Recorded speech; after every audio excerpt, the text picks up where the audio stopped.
مجھے اپنی کزن کی شادی پر جانا تھا اور میں پہلی بار ٹرین پر اکیلی سفر کر رہی تھی۔ میرے سامنے ایک سوٹڈ بوٹڈ ایک خوبصورت نوجوان بیٹھا تھا۔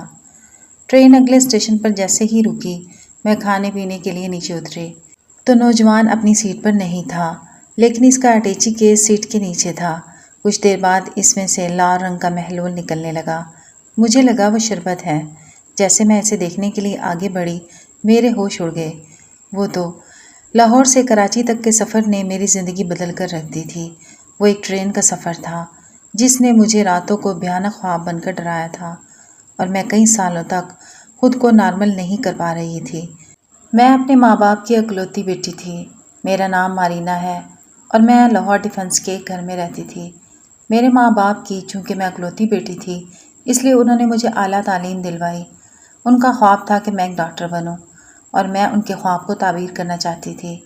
میڈیکل کی پڑھائی بہت زیادہ ٹف تھی، اس لیے میں کتابوں میں ہی سر دیے رہتی اور دوستوں کے ساتھ گھومنا پھرنا، رشتہ داروں کی طرف چھٹیاں منانے کا جانا، اس کا ٹائم میرے پاس بہت ہی کم تھا۔ مگر کراچی میں میری کزن ماریا کی شادی تھی۔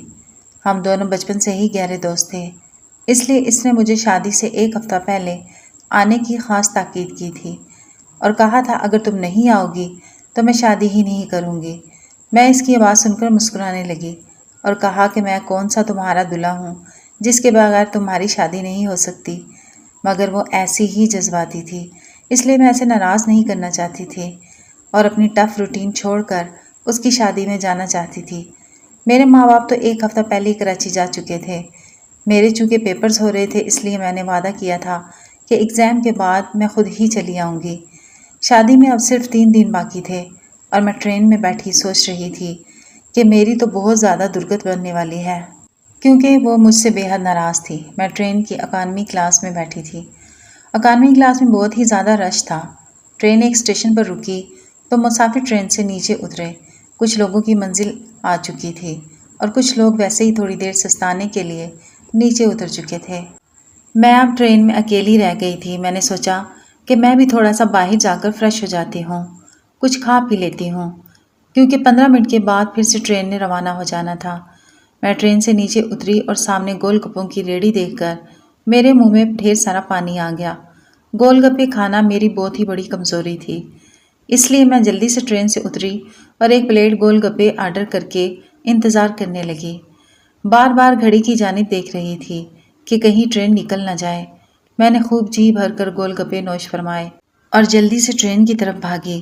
اپنی سیٹ پر جا کر بیٹھ گئی۔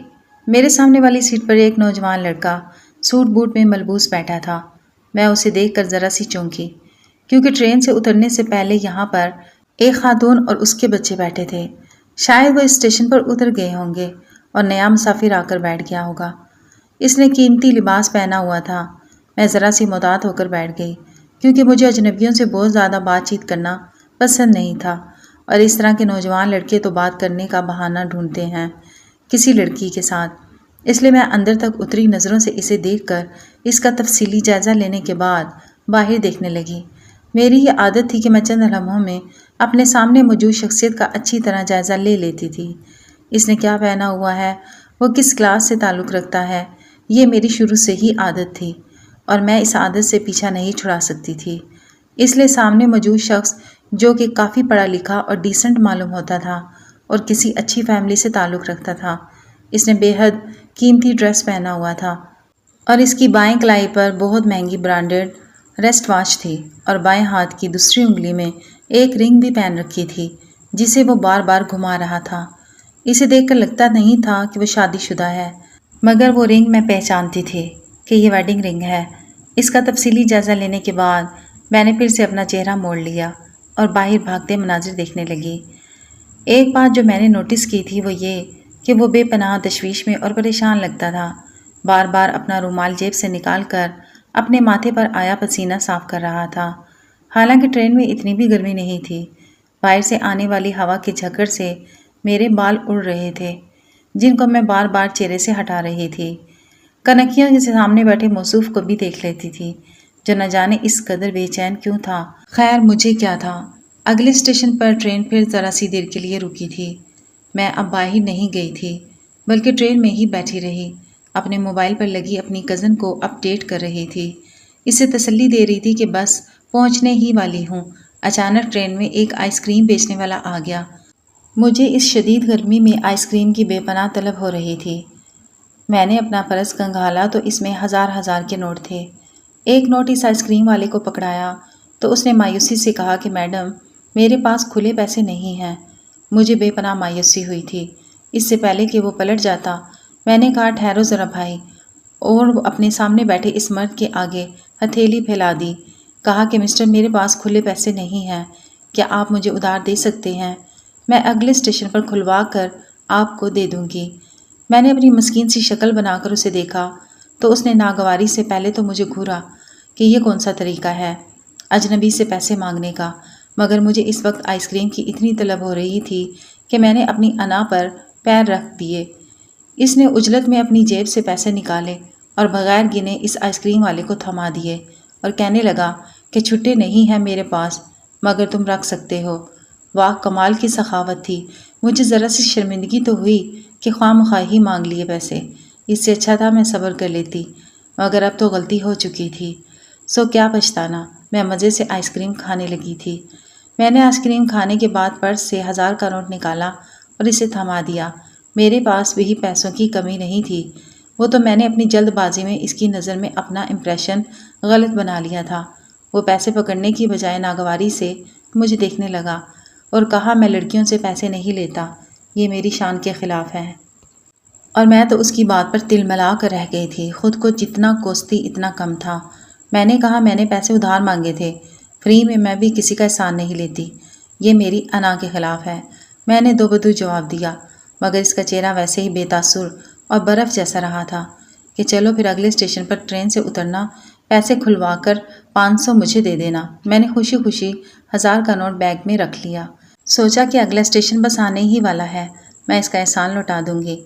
مگر میرے وہم و گمان میں بھی نہ تھا وہ اپنے احسان کا بدلہ مجھ سے یوں چکائے گا کہ میں اپنے پیروں پر کھڑی نہ رہ سکوں گی اور میری نارمل اور خوشیوں بھری زندگی ایک دم سے ہی ویران ہو جائے گی۔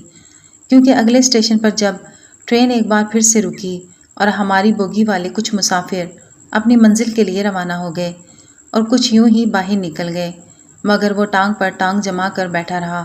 اس کے چہرے پر شدید گھبراہٹ تھی جسے چھپانے کی وہ سر توڑ کوشش کر رہا تھا۔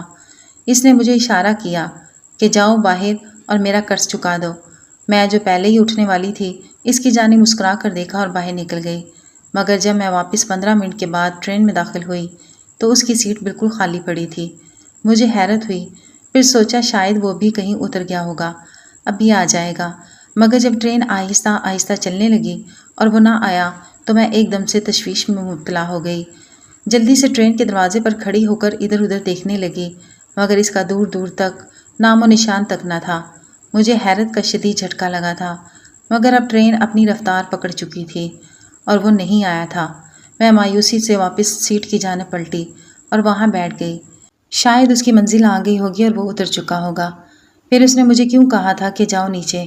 یہ سوال میرے ذہن میں مجھے پریشان کرنے لگا تھا، مگر جیسے ہی میری نظر اس کی سیٹ کے نیچے گئی تو وہاں اس کا اٹیچی کیس پڑا تھا۔ اب تو مجھ پر بھی تشویش سی لاحق ہو گئی، وہ اپنا سامان کیسے بھول سکتا ہے؟ بھلا عجیب سر پھرا آدمی تھا، اتنا قیمتی سامان رکھ کر بھاگ گیا، نہ جانے اس میں کیا ہوگا۔ میں یہی سوچ رہی تھی کہ اچانک اس اٹیچی کیس میں سے ایک سرخ گاڑا محلول نکلنے لگا جو ٹرین کے فرش پر گر رہا تھا۔ میں ایک دم سے حیران ہوئی کہ شاید اٹیچی میں اس نے شربت کی بوتل رکھی ہوگی جس کا ڈھکن کھل گیا۔ اس سے پہلے کہ وہ محلول رینگتا ہوا میری سیٹ تک آ کر مجھے بھی خراب کرتا، میں ایک دم جھنجھلا کر اٹھی اور اس کی سیٹ کی جانب بڑھنے لگی۔ میں نیچے جھکی اور بے اختیار ہی مہری انگلیوں نے اسے چھوا اور میں اسے ناک کے قریب لے گئی تو میرا اگلا سانس رک گیا تھا۔ میرے جسم میں ایک عجیب سی کھلبلی مچ گئی، کیونکہ وہ سرخ رنگ کا محلول شربت تو ہرگز نہ تھا، وہ تو… میں پولیس اسٹیشن بیٹھی تھی اور تھر تھر کانپے جا رہی تھی، کیونکہ میں زندگی میں پہلی دفعہ کسی پولیس اسٹیشن آئی تھی اور وہ بھی اکیلی۔ میرا آج تک ایسی کسی صورتحال سے کوئی پالا نہیں پڑا تھا۔ میں نے اکثر فلموں اور ڈراموں میں دیکھا تھا کہ ایک معصوم لڑکی پر خواہ مخواہ ہی دوسرے جرم کا الزام لگ جاتا ہے اور پولیس اسے پکڑ کر لے جاتی ہے اور پھر اسے سلاخوں کے پیچھے بند کر کے اس پر تشدد بھی کرتی ہے۔ میں آنے والی صورتحال کے بارے میں سوچ کر ہی پریشان ہو رہی تھی۔ میرے اندر اتنی بھی ہمت نہیں تھی کہ میں اپنے گھر والوں کو کال کر لیتی۔ میں کسی مشکل میں پھنس گئی ہوں کیونکہ میرا mobile phone lady police constable نے لے لیا تھا اور میرا سارا سامان ضبط کر لیا تھا۔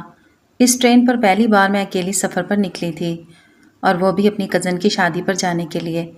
مجھے بے پناہ ایکسائٹمنٹ تھی اور اب تو میں اپنی منزل کے قریب ترین تھی۔ بیڑا غرق ہو جائے اس شخص کا جس نے میرے ساتھ نہ جانے کس جرم کا بدلہ لیا تھا۔ میں نے اس سے آئس کریم کے پیسے کیا مانگ لیے، اس نے مجھے مجرم ہی بنا کے رکھ دیا۔ میں کرسی پر بیٹھی کانپ رہی تھی اور میرے سامنے بیٹھا انسپیکٹر فواد مجھے اندر تک اترتی نظروں سے دیکھ رہا تھا، جیسے جانچ رہا ہو کہ مجھ جیسی کمزور سی لڑکی اتنا بڑا کارنامہ کیسے کر سکتی ہے۔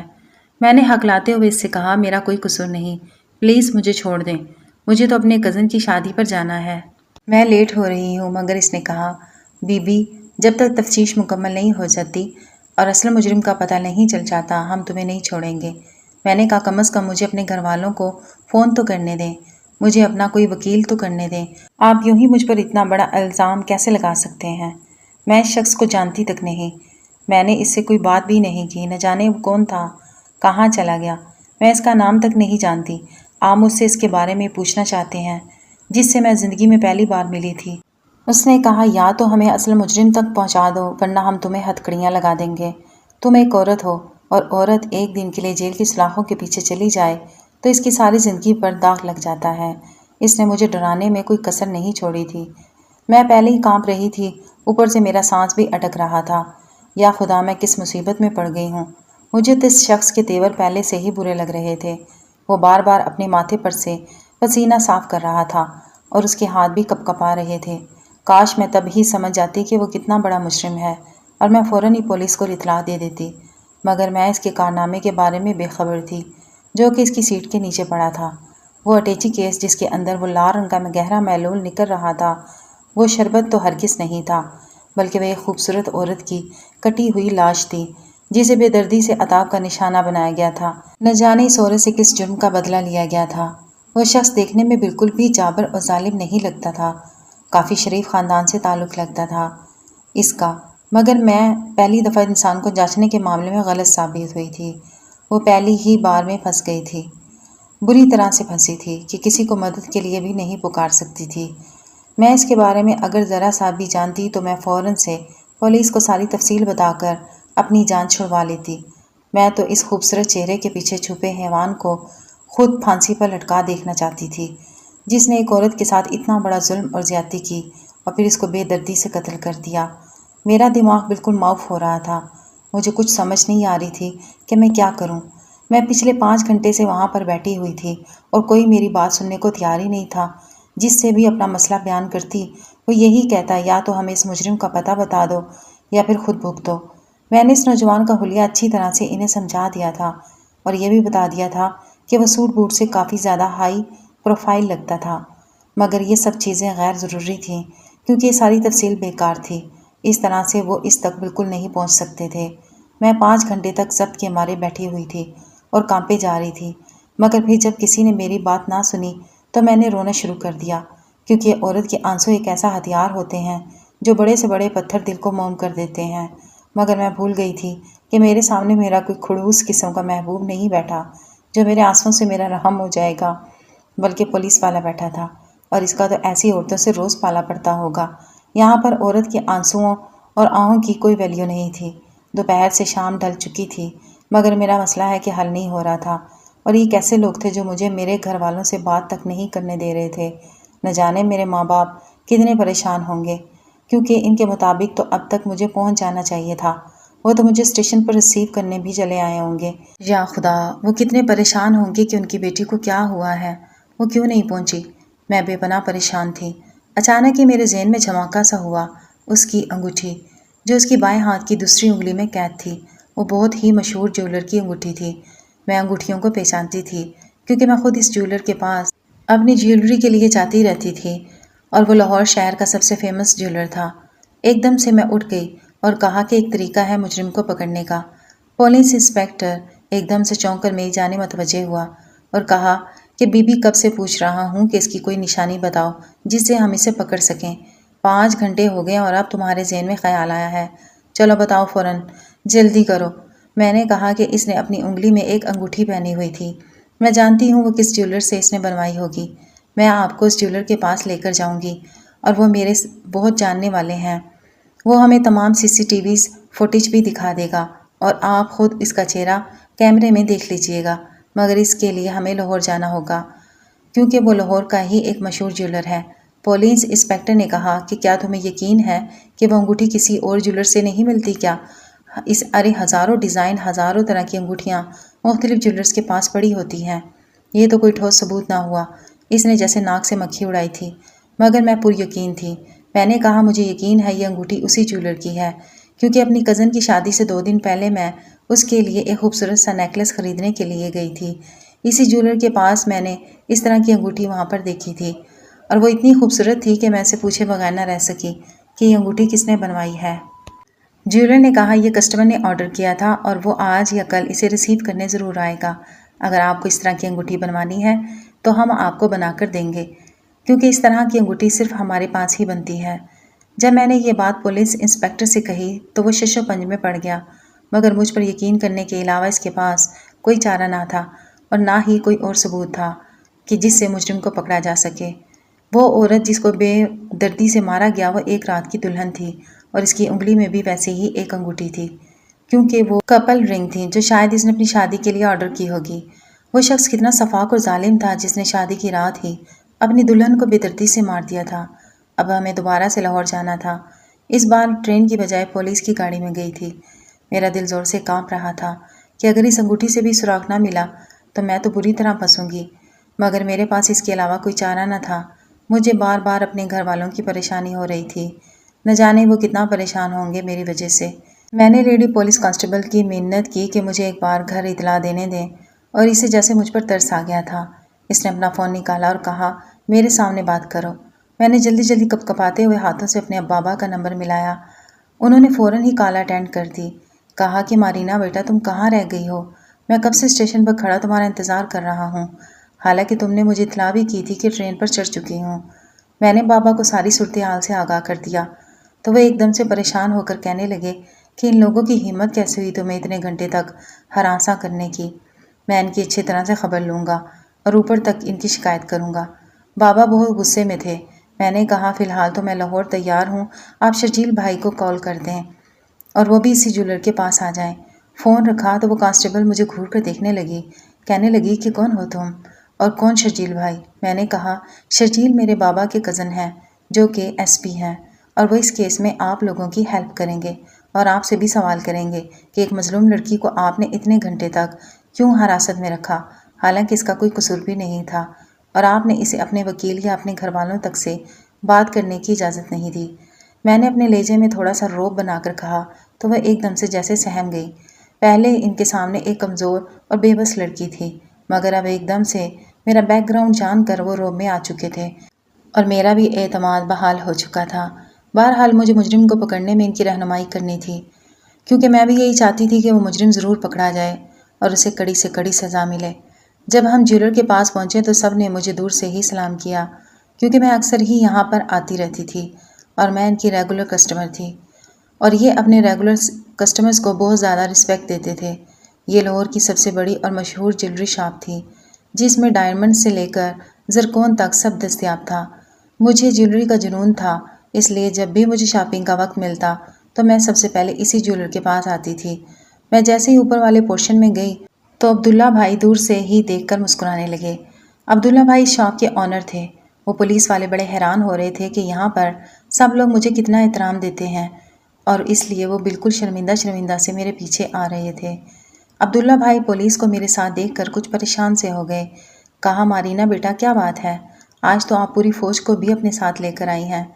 میں نے مسکرا کر ان کی طرف دیکھا اور کہا کہ ان کو ایک مجرم کے بارے میں معلومات چاہیے جو 2-3 دن پہلے آپ کی شاپ پر آیا تھا اور جس نے ویڈنگ رنگ خریدی تھی۔